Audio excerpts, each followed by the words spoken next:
জয়গুরু। পরম প্রেমময় পরম দয়ালের চরণে শত সহস্র কোটি আভূমি প্রণাম জানাই। আপনাদের প্রতি প্রত্যেককে জানাই আন্তরিক জয়গুরু। আজকের আলোচনার বিষয় হলো যাজন কেমন হওয়া উচিত। আজকে শুনে নেব শ্রী শ্রী ঠাকুর এই সম্বন্ধে কি বলেছিলেন। আলোচনার প্রসঙ্গে চতুর্থ খণ্ড থেকে এটি পাই। 1942 সালের 23শে অক্টোবর শ্রী শ্রী ঠাকুর এই কথাটি বলেছেন। শ্রী শ্রী ঠাকুর কথা প্রসঙ্গে সেই দিন বললেন, 1942 সালে 23শে অক্টোবর শ্রী শ্রী ঠাকুর কথা প্রসঙ্গে বললেন, পাওয়ার লোভে কাউকে সেবা সাহায্য করতে গেলে প্রায় সে সেবা সাহায্য নিষ্ফল হয়ে ওঠে। তাই প্রয়োজনক্লিষ্ট যে কোনো প্রকার প্রত্যাশা না রেখে পরিচর্যায় তাকে তৃপ্ত করে তোলো। অর্থাদির প্রয়োজন দেখলে তোমার সাধ্যমতো যা পারো তা সংগ্রহ করে দিও। প্রতিদানে কিছু পাওয়ার লোভ রেখো না। আবার তেমনি তোমাকে যদি কেউ সশ্রদ্ধ আগ্রহ ও অনুকম্পায় কিছু দেয়, তাও সুতৃপ্ত ধন্যবাদের সঙ্গে গ্রহণ করো। ওই অর্থই হচ্ছে সাত্ত্বিক অর্থ। ফলকথা, যাজন সেবায় প্রত্যেকটি লোকের প্রাণোদ্দীপনাকে উচ্ছল ও উত্তাল করে তোলো। তাতে যদি আনন্দের সঙ্গে তৃপ্ত অন্তরে তারা কিছু দেয়, তবে তা নিও।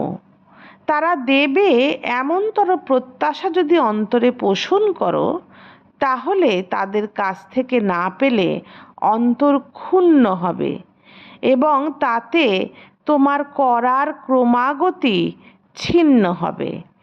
আর মানুষের কাছে তোমার প্রত্যাশা পীড়িত রকমটাও ধরা পড়ে যাবে। তাতে তোমাকে দিতে আগ্রহ উদ্দাম হয়ে উঠবে না তারা। তাই প্রত্যাশার বালাই রেখো না। স্বভাবটাকে এমন করে তোলো যে মানুষের জন্য না করেই পারো না। প্রত্যেককে বাঁচাবাড়া ও উন্নতির পথে অবাধ ও এন্তার করে তোলো। শান্তি ও সুস্থিতে অঢেল করে তোলো। সেই হচ্ছে কিন্তু শাশ্বত তপস্যার বুনিয়াদ। কায় মনোবাক্যে এই বাস্তবকরণে ব্যাপৃত থাকতে হবে। যত পারো এমনি করে চলো। দেখো, কেউ যেন কোনো রকমে দুঃখিত না হয়, কখনো আপদক্লিষ্ট না হয়। এইভাবে যদি চলতে পারো তাহলে তো ভালোই। তাছাড়া তোমার স্বভাব যেমনতরই হোক না কেন, তুমি তাই নিয়েই ইষ্টনিষ্ঠ হও, আর সে নিষ্ঠা যেন অচ্যুত হয়। কি সুন্দর শ্রী শ্রী ঠাকুর সবাইকে অভয় দিয়ে বললেন, তোমার স্বভাব যেমনতরই হোক না কেন, তুমি তাই নিয়েই ইষ্টনিষ্ঠ হও, আর সে নিষ্ঠা যেন অচ্যুত হয়।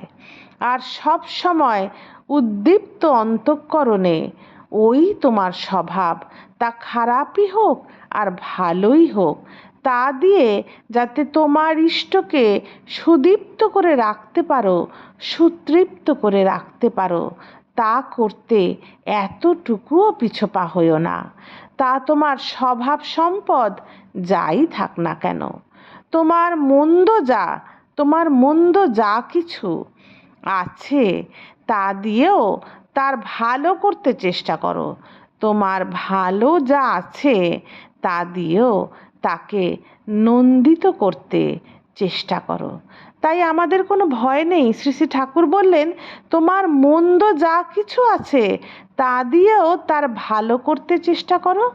তোমার ভালো যা আছে তা দিয়েও তাকে, মানে স্বয়ং ঈশ্বরকে নন্দিত করতে চেষ্টা করো। এক কথায়, তুমি তোমার যা কিছু সব দিয়ে যাতে ইষ্ট তৃপ্তকৃত ও ইষ্ট কর্মকৃত হয়ে চলতে পারো, তাই করো। তাই এই তপস্যায় আলস্য ও তন্দ্রার প্রশ্রয় দিও না। সঙ্গে সঙ্গে আর সবাই যাতে তৃপ্ত হয়ে ওঠে সেদিকেও নজর রেখো। ইষ্টভৃতি ও মন্ত্র জপাদি অর্থাৎ নাম ধ্যানাদি নিরিবিলিতেই হোক আর তোমার কর্মের ভেতরেই হোক, তা করবেই কি করবে। তাহলে আমাদের কি করতে হবে? শ্রী শ্রী ঠাকুর পরিষ্কারভাবে বললেন, ইষ্টভৃতি ও মন্ত্র জপাদি অর্থাৎ নাম ধ্যানাদি নিরিবিলিতেই হোক আর তোমার কর্মের ভেতরেই হোক, তা করবেই কি করবে। আর ইষ্টভরণ ও ইষ্টকরণকে তোমার মূল জীবন দ্বারা করে নিও। যদি এমন করে চলো, কিছুদিন চলতে চলতে দেখবে দোষগুলির নিরসন হয়ে গুণ সমৃদ্ধি তোমার চরিত্রগত হয়ে উঠেছে। তোমার ওই দেবোদ্যোতনা কত হৃদয়কে উচ্ছল করে তুলেছে তারই অত্যা নেই। ওই ঊর্জি দীপনা তোমার হৃদয়কে উচ্ছল করে কৃতি চলন বিভূতি দিয়ে নিয়ে ইষ্টার্থে বিন্যস্ত হয়ে উঠুক। স্বভাব তোমার স্বর্গ সুরভিতে ভরে উঠুক। চরিত্রগত এই সম্পদই তোমার বস্তুগত সম্পদকে আবাহন করবেই কি করবে। আর এতে শুধু তুমি বড় হবে না, পরিবেশ শুদ্ধ বড় হয়ে উঠবে। পরিবেশকে যদি টেনে না তুলি তাহলে পরিবেশই যে টেনে নামাবে। একক উন্নতির তাই স্থায়িত্ব কি? শ্রী শ্রী ঠাকুর বললেন, পরিবেশকে যদি টেনে না তুলি তাহলে পরিবেশই যে টেনে নামাবে। একক উন্নতির তাই স্থায়িত্ব কি? বুদ্ধিমান যারা তারা পাকাপোক্ত উন্নতির বুনিয়াদ গেঁথে তোলে। শ্রী শ্রী ঠাকুর কথা প্রসঙ্গে আরও একদিন বললেন, যাজক আদর্শ প্রাণতায় হবে আপোষ রফাহীন, কিন্তু তার ইগো হবে ফ্লেক্সিবল। সে মানুষের কাছে হয়ে দাঁড়াবে উপদেষ্টার বেশে নয়, পরমাত্মীয়ের বেশে। সে মানুষের কাছে যে দাঁড়াবে উপদেষ্টার বেশে নয়, পরমাত্মীয়ের বেশে, কিন্তু সম্মানজনক দূরত্ব বজায় রেখে চলবে। কখনো সস্তা বা খেলো হবে না, এমনতরভাবে চলতে হবে তাকে যাতে যাজিতের মন তার প্রতি সহজ শ্রদ্ধায় উন্মুখ হয়ে থাকে। এই উন্মুখতা নষ্ট করে ফেললে তার কথা কিন্তু তার কাছে বিকোবে না।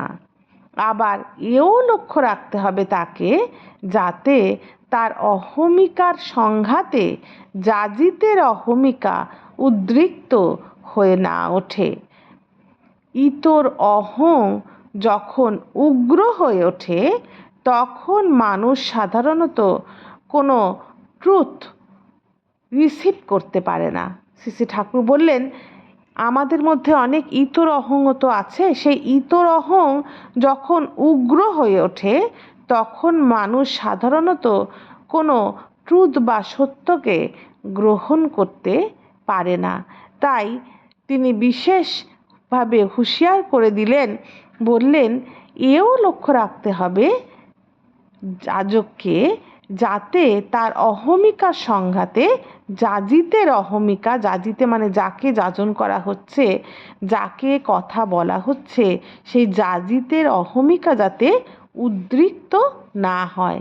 কারণ ইতর অহং যখন উগ্র হয়ে ওঠে তখন মানুষ সাধারণত কোনো সত্য বা ট্রুথকে রিসিভ বা গ্রহণ করতে পারে না। তেজোদৃপ্ত দরদি বিনয় ব্যবহারই তাই যাজকের পক্ষে শোভন। আজ এতটুকুই থাক। জয় গুরু। বন্দে পুরুষোত্তম।